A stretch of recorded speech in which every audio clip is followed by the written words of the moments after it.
Bon, aujourd'hui, l'esclavage égale l'Égypte. Se réfugier à l'ombre de l'Égypte. Avant de commencer la vidéo, un petit rappel. La parole est faite en parabole, en énigme. Du début à la fin de la Genèse de l'Apocalypse, Jésus révélait les mystères cachés dès la création du monde. Les mystères cachés en énigme. Que ce soit Joseph qui interprète les rêves, Daniel qui interprète les rêves, Samson qui sert une énigme, la reine de Séba qui va vers le roi Salomon pour l'éprouver par des énigmes. Que ce soit partout dans la Bible, que ce soit l'Apocalypse, écrit en énigme.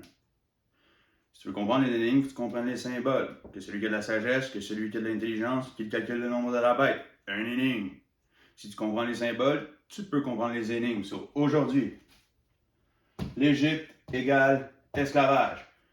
L'esclavage, c'est l'esclavage de la loi. Je vais le montrer. Je vais prendre un petit texte. Un texte avec Isaïe pour commencer, parce que si vous voulez comprendre ce que Isaïe dit, vous devez comprendre les symboles, parce que Isaïe parle en parabole, en énigme. Si vous comprenez les symboles, vous pouvez comprendre Isaïe. Ils tiennent conseil sans moi, ils contractent des alliances sans mon esprit, pour accumuler péché sur péché.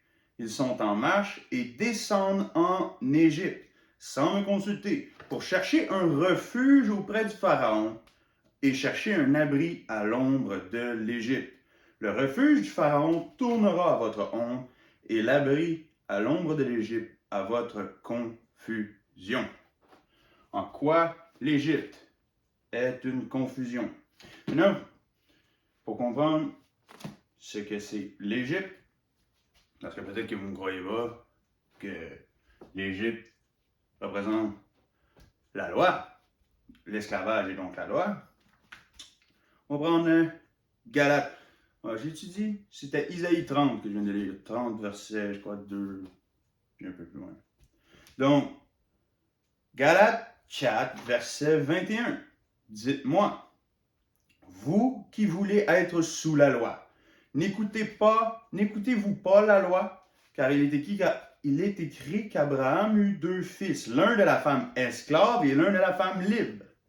Mais celui de l'esclave fut engendré selon la chair et celui de la femme libre en vertu de la promesse. Il y a là une allégorie, une énigme, une parabole, une allégorie. Car ces femmes sont deux alliances. On parle toujours de deux alliances, pour ceux qui n'ont pas saisi, que ce soit les deux femmes de Lémec. Écoutez, prêtez l'oreille.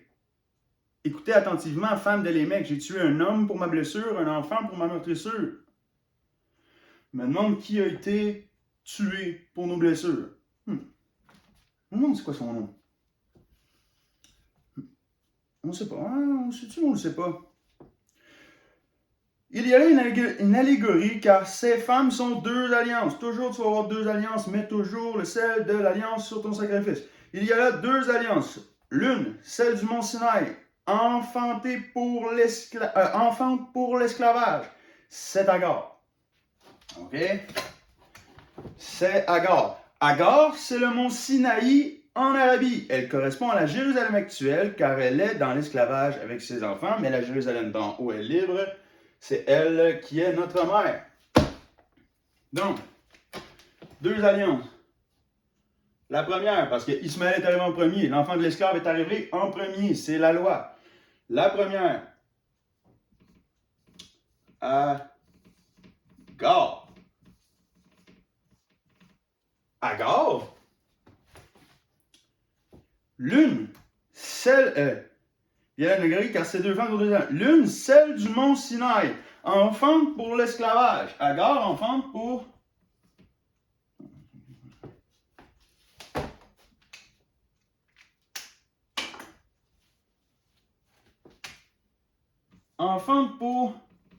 l'esclavage.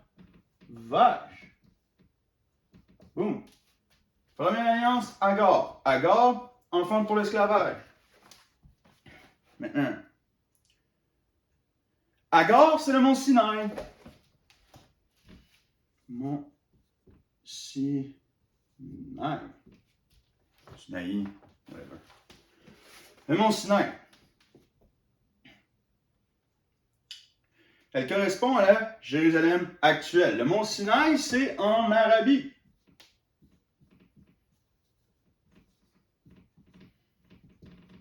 En Arabie. En Arabie, le mont Sinaï se trouve en Arabie. Agar est une Égyptienne, une Égypte, égyptienne. Donc, l'enfant de l'esclave, une Égyptienne, Agar, la première alliance, l'Égypte, c'est l'esclavage. L'esclavage, c'est le mont Sinaï. Le mont Sinaï se trouve en Arabie.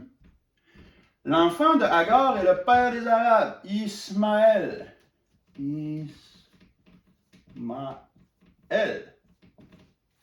C'est la première alliance. Donc, que ce soit la représentation de l'Égypte qui veut dire l'esclavage, mais l'Arabie, qui est l'enfant de l'esclave, Agar, Ismaël, représente aussi l'esclavage. Mais l'esclavage, c'est l'esclavage de la loi. Dites-moi, vous qui voulez être sous la loi, vous voulez aller vous réfugier à l'ombre de l'Égypte, à l'ombre de l'enfant de l'esclave. N'écoutez-vous pas la loi? Car il est écrit qu'Abraham eut 2 fils, l'une selon l'esclave et l'une selon la femme libre. Mais celui de l'esclave fut engendré selon la chair. Donc, la loi, la chair. Quand on dit que quelqu'un vit selon la chair, il vit selon la loi. Regardez Isaïe, ils accusent. Vous devez, mes frères, comprendre que voici les signes qui accompagneront ceux qui auront cru. Ils parleront de nouvelles langues. C'est des langues énigmatiques, d'allégories. Si vous comprenez les allégories, vous comprenez les symboles, parlez de nouvelles langues. Vous saisirez des serpents. Mais qu'est-ce que le serpent? C'est le serpent ancien, l'accusateur de nos frères. Qu'est-ce qui nous accuse? La loi. Comment être libre de la loi? C'est de comprendre, selon l'enfant de la femme libre, l'enfant de la promesse, Isaac. L'enfant de la promesse, c'est la prophétie de Christ. Si vous comprenez la Torah selon la prophétie de Christ, selon la promesse, vous êtes libre de la loi vivant pour Christ. Mais si vous pensez que la Torah est règle sur règle, précepte sur précepte, que la Torah accuse, la loi est venue par Moïse et la grâce et la vérité sont venues par Jésus-Christ, si vous pensez encore que la loi accuse, si vous n'avez pas compris la loi n'est pas un serpent, car le serpent, le plus rusé de tous les animaux que Dieu avait créés, que l'Éternel Dieu avait créé, le plus rusé, c'est la loi. La loi, le serpent ancien, l'accusateur de nos frères. Si vous n'avez pas compris la loi, vous allez penser que c'est accusation, que c'est précepte sur précepte, que c'est ordre sur ordre, que c'est tradition humaine, que c'est sagesse des hommes, que c'est toutes sortes de miracles. Mais la réalité, le seul miracle que l'on prêche, c'est celui du prophète Jonas. Et tout comme Jonas fut 3 jours et 3 nuits dans le ventre du grand poisson, il faut de même que le Fils de l'homme meure et ressuscite. Donc, la loi annonce Christ. Donc, Christ est la fin de la loi parce qu'il est l'accomplissement de la loi. Aujourd'hui, souvenez-vous, si vous voyez l'Égypte, que ce soit dans l'Ancien Testament ou ailleurs, si vous voyez l'Égypte, pensez à l'esclavage. Si vous pensez à l'esclavage, mais de quel esclavage? L'esclavage du mont Sinaï. L'esclavage du mont Sinaï, l'esclavage de la loi. L'esclave, Jésus dit, l'esclave ne sait pas ce que son maître fait. Vous ne savez pas ce que le maître fait. C'est pour ça que vous voulez enseigner la loi. Mais vous ne savez pas ce que vous dites.